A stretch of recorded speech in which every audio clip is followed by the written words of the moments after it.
भाई जिस तरीके से पूरे प्रदेश में एक भयावह परिस्थिति लॉ एंड ऑर्डर को लेकर उत्पन्न हो गई है, भाई आरा जैसा जिला, वहां पे बताइए पिछले 9 दिनों में 9 हत्याएं हुई हैं और वहां के जिला अधिकारी खुद इस बात को लेकर पत्र वो रिलीज कर रहे हैं कि गिरती कानून व्यवस्था किस तरीके से एक चिंता का विषय जिले में बनी हुई है।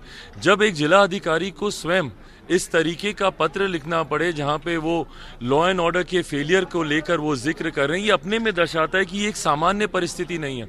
और पूरे प्रदेश में भाई, पूरे प्रदेश में यही हालात है। आए दिन हत्या, अपहरण, लूटमार, डकैती, बलात्कार जैसी घटनाएं ये रोजमर्रा की बन गई हैं। और अफसोस इस बात का होता है कि मुख्यमंत्री नीतीश कुमार जी खामोश बैठे हुए हैं। क्या आपकी जिम्मेदारी नहीं बनती है भैया कि हत्याओं के खिलाफ आप आवाज उठाएं? गृह मंत्री भी हैं आप मुख्यमंत्री जी हमारे प्रदेश के, और ऐसी ऐसी घटनाएं घटती हैं जिसकी वजह से देश भर के सामने ही नहीं, दुनिया के सामने हमारा प्रदेश शमशार होता है। कल हम लोग गए थे, नवादा गए थे। नवादा में एक परिवार ने के 6 सदस्यों ने एक साथ आत्महत्या कर ली। क्यों की भैया? क्योंकि वहां के साहूकार जिनसे उन्होंने कर्ज लिया था, दुगना तिगुना कर्ज वापस करने के बावजूद उनको, उनके परिवार को प्रताड़ित किया जा रहा था, एक्सटॉर्शन किया जा रहा था। और स्थानीय प्रशासन वहां पे खामोश रहा, देखता रहा। परिणाम स्वरूप पूरे परिवार ने एक साथ वहां पे आत्मदाह कर लिया। छोटी छोटी बच्चियां थी उसमें, बच्चे थे उसमें, उन लोगों ने आत्मदाह कर लिया। क्या ये जिम्मेदारी नहीं बनती मुख्यमंत्री नीतीश कुमार जी की वहां पे जाएं? एक बच्ची 13-14 घंटे तक वो लड़ती रही। जहर का असर उसके ऊपर धीरे धीरे हो रहा था, पर वहां पे स्थानीय अस्पताल में दवाई तक मौजूद नहीं थी। ये व्यवस्था है बिहार की। अगर वहां पे दवाई उपलब्ध होती, तत्परता स्थानीय प्रशासन के द्वारा दिखाई जाती, तो बच्ची तो कम से कम संभवतः आजीवित होती। तो ये जो एक अराजक परिस्थिति पूरे बिहार में बन गई है, और सबसे अफसोस की बात कि मुख्यमंत्री नीतीश कुमार जी खामोश रहते हैं, एक शब्द उठाना वो जरूरी नहीं समझते। क्यों नहीं जाते भैया ऐसे जिलों में जहां पे हत्याएं हो रही है? उनके जाने से और कुछ हो नहीं हो, कम से कम अधिकारियों का मनोबल बढ़ता है, प्रशासन का मनोबल बढ़ता है, सिपाहियों का, पुलिस कर्मियों का मनोबल बढ़ता है कि भैया हमारी सरकार हमारे साथ है। नहीं तो आज की तारीख में तो संदेश तो यही जा रहा है कि भाई संरक्षण है अपराधियों को। सरकारी संरक्षण में अपराधी अपराध को अंजाम दे रहे हैं। और हकीकत है भैया, क्योंकि कन्विक्शन ही नहीं हो रहा है। कन्विक्शन रेट 0 हो गया आज की तारीख में बिहार में। अब बाकी जिलों, बाकी प्रदेशों में जाके देख लीजिए, 80, 90, 95% है कन्विक्शन रेट। बिहार में सरकारी आंकड़े बोलते हैं कि महज 7% है। तो जब तक आपकी गिरफ्तारी नहीं होगी, अपराधियों को सजा नहीं मिलेगी, तो कैसे कानून का भय पैदा होगा अपराधियों में? अपराधियों को तो पता है भैया हम तो बड़े से बड़ा अपराध करेंगे, हम तो छूट जाएंगे, क्योंकि हमको कोई कुछ कहने वाला नहीं है, कोई कुछ बोलने वाला नहीं है। आप मुझे बता दीजिए ना, हाल फिलहाल के वर्षों में कौन सी ऐसी हत्या हुई है? कई ऐसी हत्याएं हैं जो कि सुर्खियां बनी है। किस अपराधी को सजा मिली है? हम लोगों ने से बड़ी घटनाएं देखी, पटना में, शहर में ऐसी ऐसी घटनाएं देखी। कौन सा ऐसा अपराधी है जिसकी गिरफ्तारी हुई हो और उसको सजा हुई हो? कोई भी नहीं। और इसकी जिम्मेदार पूरी तरीके से राज्य सरकार है।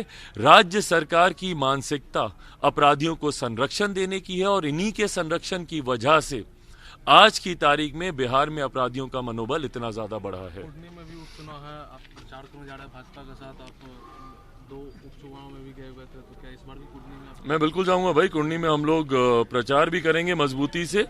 और कुर्नी का भाई पिछले 2 उपचुनावों ने कहीं ना कहीं बिहार की दिशा को तय कर दिया है।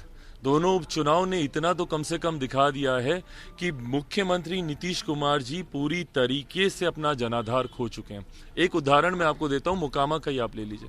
मोकामा में पिछली बार जनता दल यूनाइटेड के राष्ट्रीय जनता दल चुनाव लड़ी थी, तब भी 78,000 वोट पाई थी। ये जनता दल यूनाइटेड के आने के बाद भी महज 600-700 वोट उनका बढ़ा है।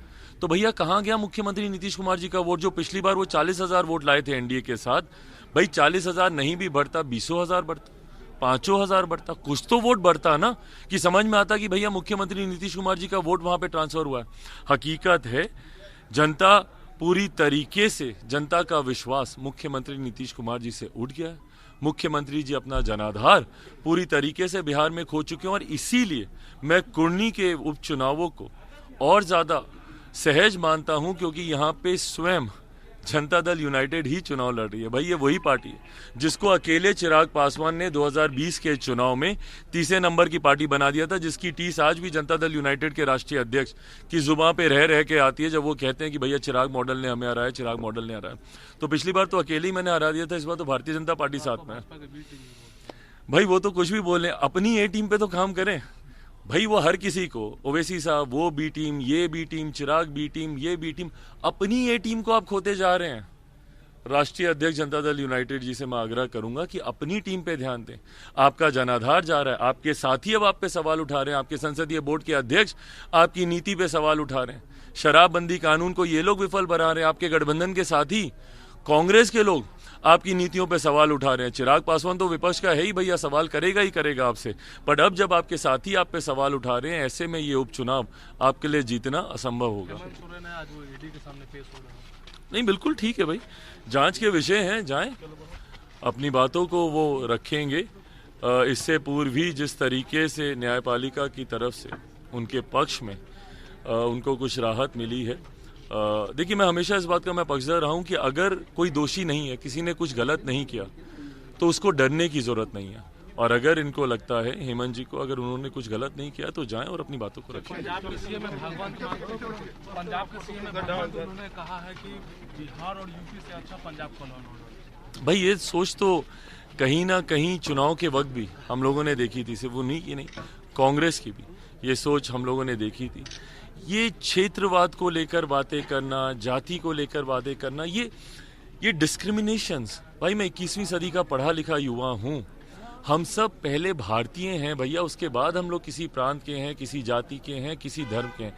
ऐसे नेता और ऐसे राजनीतिक दल जो हमें क्षेत्रों में बांटना चाहते हैं, जो हमें जातियों में बांटना चाहते हैं, जो हमें धर्म के आधार पर बांटना चाहते हैं, सही मायनों में सबसे ज़्यादा नुकसान यही लोग हम लोगों का और पूरे भारतवर्ष का करते हैं।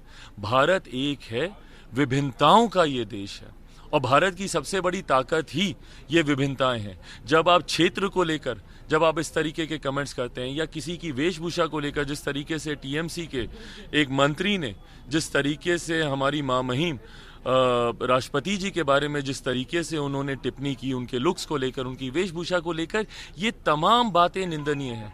और भारत की जनता मुझे नहीं लगता कभी भी इन लोगों को माफ करेगी जो हम लोगों को इस